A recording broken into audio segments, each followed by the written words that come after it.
Добро пожаловать на канал «Жажда приключений». В этом выпуске мы с вами кратко познакомимся с родом Шереметьево и побываем в великолепном месте, которое еще сохранило дух и роскошь того времени. А вы пока поставьте лайк и подпишитесь на канал. Поддержите наш проект, и мы обязательно будем радовать вас новыми роликами. В Поволжье нет равных этому архитектурному бриллианту.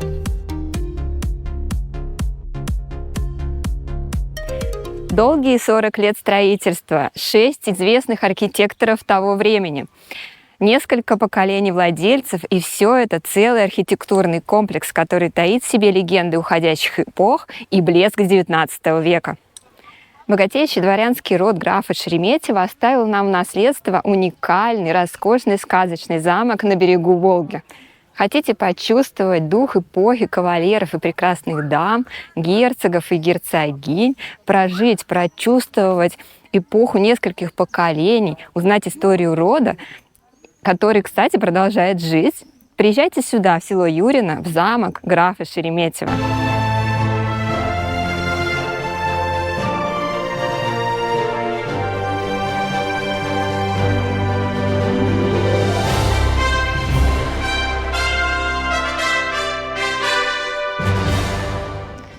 Мы были в замке более 15 лет назад, и с тех пор здесь мало что изменилось, но находясь здесь, вы точно почувствуете масштаб и размах хозяев.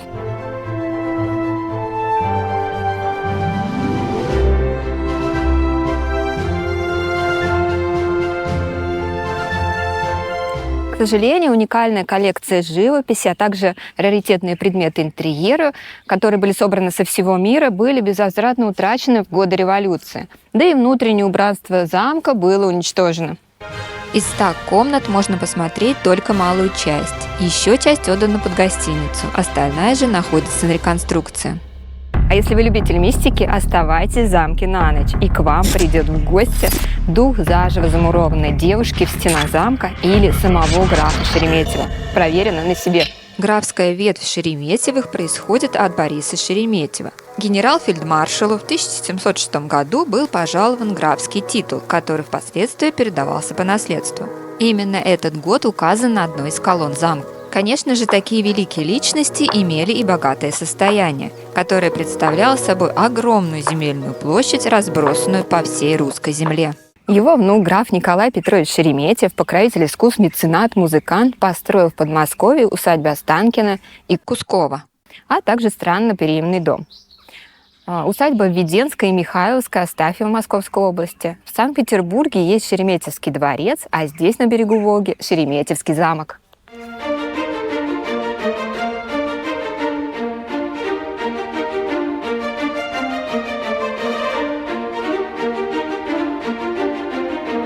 Все усадьбы Шереметьево имеют свой стиль и свое предназначение, и ни одна не похожа на другую.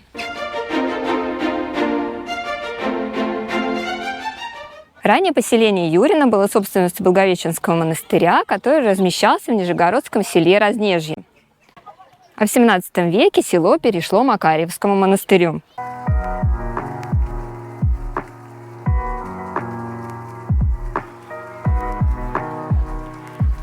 В 1812 году село покупает богатейший помещик Нижегородской губернии Василий Сергеевич Шереметьев, внучатый племянник графа Шереметьева, фельдмаршала Петра I. Но строить здесь он ничего не собирался, просто вложил средства. А строить поместье здесь начал его сын Сергей Васильевич Шереметьев, но основными строителями замка, в том виде, в котором мы можем сейчас его видеть, были племянник Василий Петрович Шереметьев, его жена Ольга, ну и в дальнейшем сын Петр.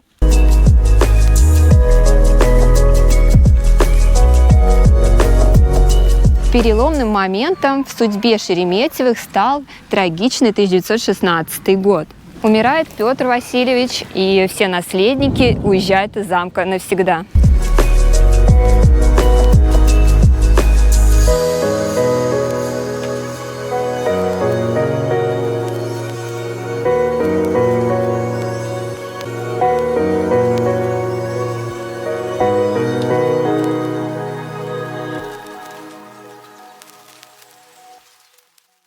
Осмотр комплекса начинается с западных ворот. Раньше створки ворот открывались по расположенным снизу рельсам. В первый наш приезд они еще были, сейчас их уже нет.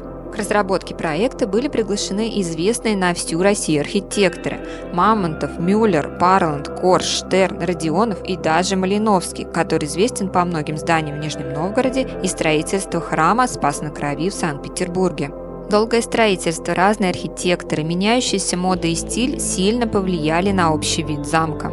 Разные части замка строились в разное время, поэтому он состоит из нескольких стоящих вплотную друг к другу двух- и трехэтажных зданий, имеет часовую дозорную башню, стеклянный купол и многочисленные пристройки. Шереметьево имели собственные кирпичные заводы, поэтому все постройки усадьбы строились из собственного кирпича.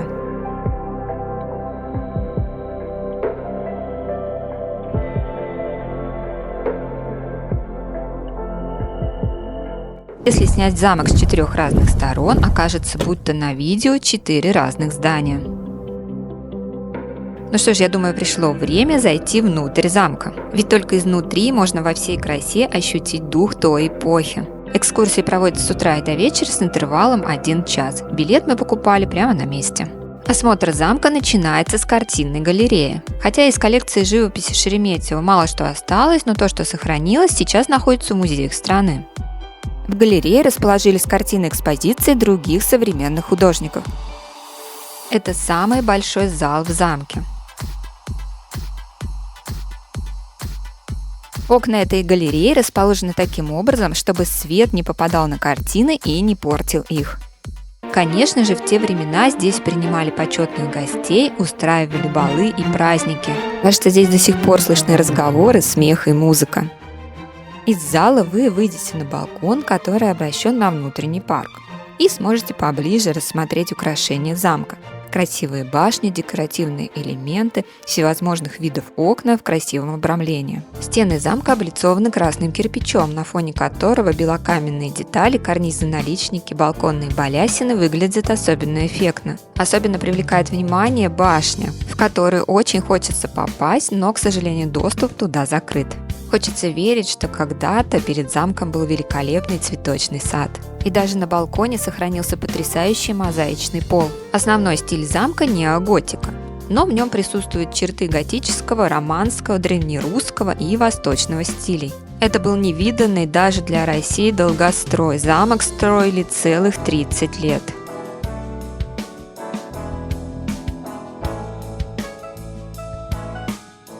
Благодаря многочисленным элементам здание похоже на кружево. С другой стороны, замок выглядит даже более интересно. Там в отделке используется черный кирпич. Но обо всем по порядку. Если судить по старым фотографиям, то замок сохранился практически в первозданном виде. Шереметьевы были очень влиятельной элитой, и их не обошло такое движение, как масонство. И в замке присутствует несколько элементов, подтверждающих это. Если вам интересна эта сторона жизни Шереметьевых, обратите внимание на эти знаки и символы, когда будете здесь. Специалисты, изучающие масонство, утверждают, что вот это окно является символом масонства, двууголовым стражником, свидетельствующее о том, что двое из хозяев были масонами высшего посвящения. Ступеней в иерархии масонов было 33, столько же, сколько и ступеней у главной лестницы. Или, например, лестница восхождения. В основании тоже находится масонский знак, к сожалению, он не попал на видео, и она также имеет 33 ступени. Или, допустим, 3 стражи в виде окон. А вот здесь на башне виднеется ключ, говорящий о высшем посвящении его хозяев. Ольга Шереметьева была очень интересной, умной, творческой личностью. Именно она занималась оформлением замка, используя уникальные предметы искусства, живописные полотна, скульптуры, мебель и посуду из всех стран мира.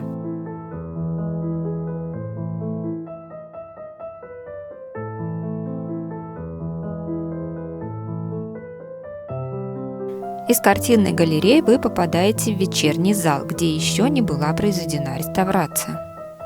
Но только посмотрите, какой сохранился потрясающий пол и камин. Только подойдя ближе, можно рассмотреть уникальные изразцы. Ведь они были привезены по заказу Шереметьева из Помпеи, которые были сняты с одного из дворцов во время раскопок.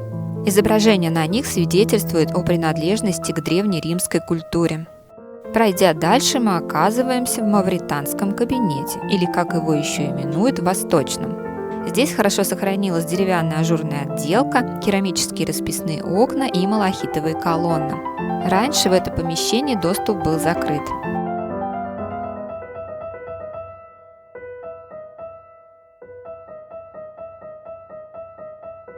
Двигаясь дальше, мы заходим в дубовый кабинет. Как-то тут совсем мрачновато.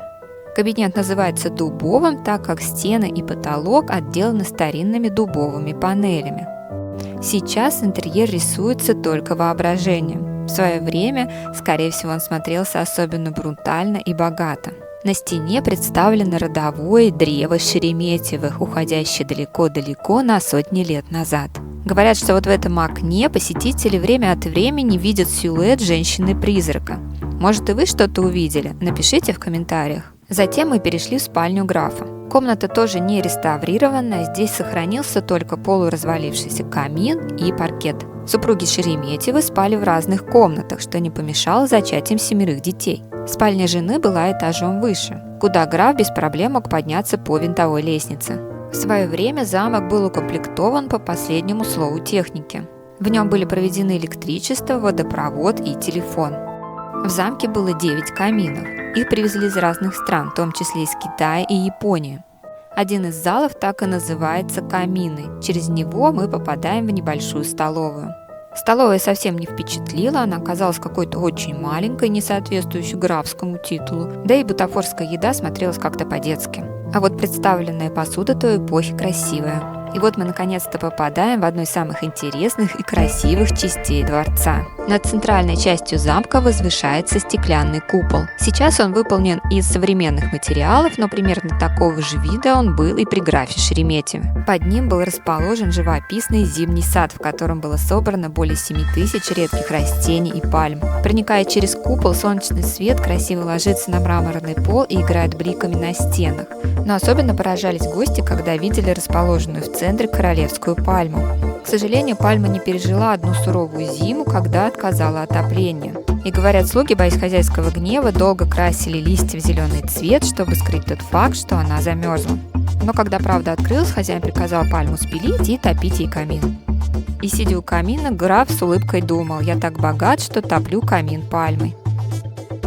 Здесь хочется побыть подольше. Великолепная парадная лестница, украшенная ажурными стенами, выведет вас к южному входу. Через него в замок не пускают. И там вас ждет сюрприз. Одно из хорошо сохранившихся до наших дней украшений замка – это мозаика на латыни. В переводе с латыни на русский означает «здравствуйте». Именно она встречала всех желанных гостей в замке Шереметьево. Мастера в то время были знатные. Вот, например, эти мраморные полы, повидавшие сотни лет и миллионы ног, но идеально сохранившиеся. Наверху лестницы также имеется надпись на славянском 1881-1883 года. В этот период под руководством итальянца велись мозаичные работы в замке. Конечно, пересказывать информацию от экскурсовода я вам не буду. Лучше посетите замок самостоятельно и послушайте историю вживую, это очень интересно.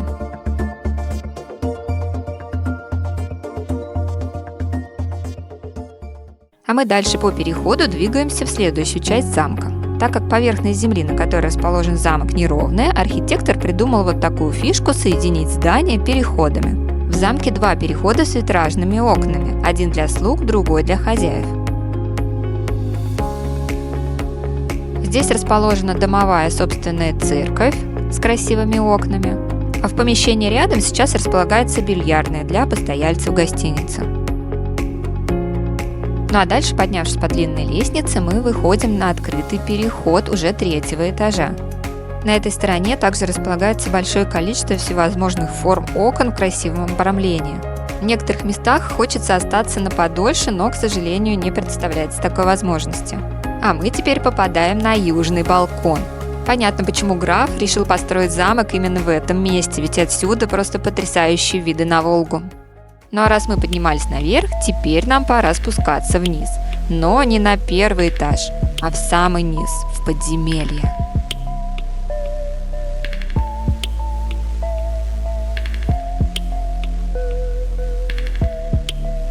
Конечно, шли мы туда с одной целью. Нам обещали показать привидение.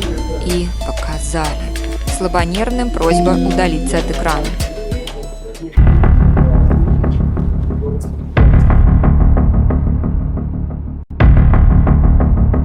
Ну, в общем-то и все. Винные погреба были гораздо интереснее.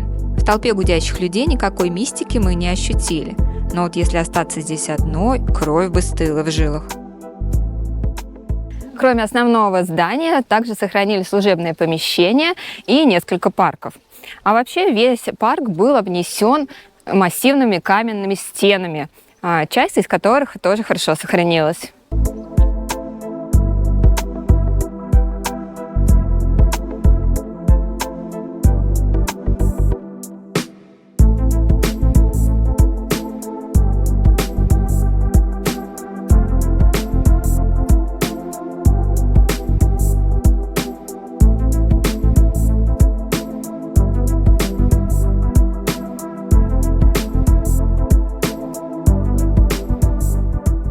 Но не все так было безоблачно с жителями замка. Читая информацию в открытых источниках, я наткнулась на истории, от которых аж леденела кровь. И если вы любите мистику, то эти истории вам точно понравятся. Сергей Васильевич Шереметьев, который в 1831 году стал единоличным владельцем замка, был человеком очень крутого нрава. Личность очень неоднозначная, харизматичный, умный и начитанный, в то же время деспотичный до самодурства, властолюбивый и жестокий. Нередко понравившуюся ему женщину увозили со свадьбы прямо в усадьбу графа.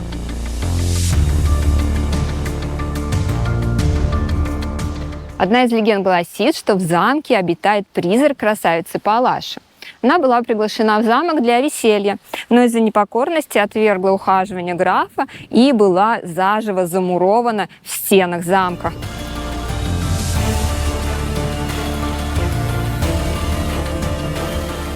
На самом деле история о привидениях, шагах и звуках в замке от жителей и гостей достаточно много. Верить этому или нет – дело каждого.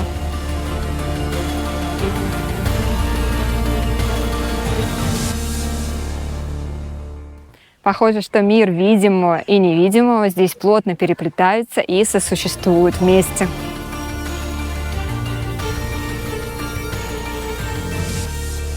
За жестокое обращение с крестьянами Шереметьева лишили управления замком, и замок перешел по попечительскому совету.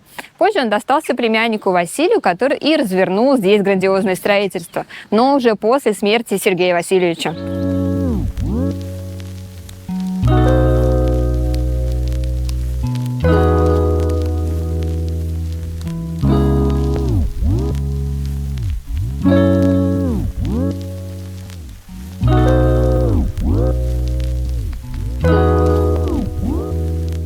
Площадь усадьбы занимает 60 гектар, и рядом с замком разбит огромный парк, где можно прогуляться по старинным аллеям между деревьев, посаженным при строительстве замка.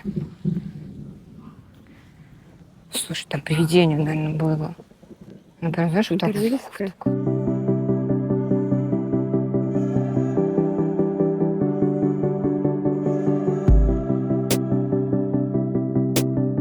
После того, как замок покинул последний наследник графской линии, в замке располагался кадетский корпус имени графа Аракчеева. После революции санаторий, потом госпиталь, турбаза и пансионат. В советское время комплекс несколько раз переделывался, дорогая отделка была заменена на дешевые материалы. Несколько долгих лет замок стоял вообще без хозяина и пришел в полный упадок. Но в 1995 году комплексу присвоен статус усадебного музея-заповедника. И с 2000-х годов здесь проводится масштабная реставрация. В замке бывал писатель и журналист Владимир Галактионович Короленко, который описал его достопримечательности, а также посещал замок художник Иван Константинович Айвазовский. Расположение замка очень удачное, находится на берегу Волги в очень живописном месте в селе Юрино Республики Марий Эл. Из ближайших городов, таких как Нижний Новгород, Йошкар-Ола, Казань, Чебоксары, Набережные Челны, вы можете съездить на однодневную экскурсию. Из городов подальше вы можете приехать и остановиться прямо здесь, в замке. Прошло более 100 лет со времени трагических революционных событий, после которых многие усадьбы, их владельцы, а также все, что было с ними связано, канули в небытие. Например, усадьба Оболенских или Пашковых просто исчезают на глазах. Алексей Николаевич Греч в одном из своих сборников «Венок усадьбы» написал: «Здесь погребены памятники искусства и быта, мысли и образы, вдохновляющие русскую поэзию, литературу, музыку, общественную мысль. На грандиозном пепелище выросли крапива и бурьян». Больше всего повезло замку Шереметьевых.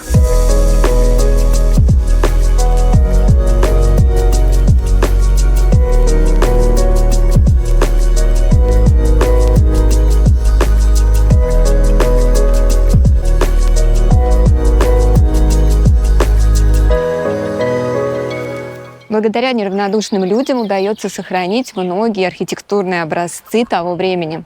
Сохранить для потомков историю судеб людей, которые здесь жили и привносили свой вклад в страну сотню лет назад, чтобы мы могли прикоснуться к тому времени. И благо, что интерес к усадьбе и их обитателям остается на высоком уровне.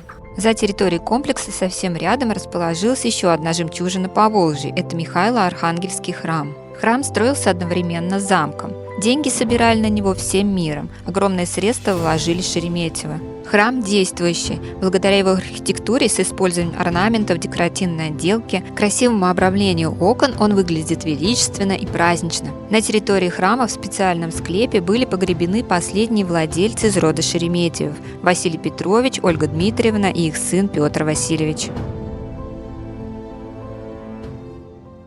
Наш выпуск про Шереметьевых подошел к концу. Спасибо, что смотрите, ставите лайки, пишите комментарии. Мы все абсолютно читаем, и нам очень приятны ваши положительные отзывы и даже критика. Она помогает нам расти и развиваться. Если не подписан на наш канал, пришло время как раз это сделать. И не забудь поставить лайк. Увидимся в следующем видео. Пока-пока!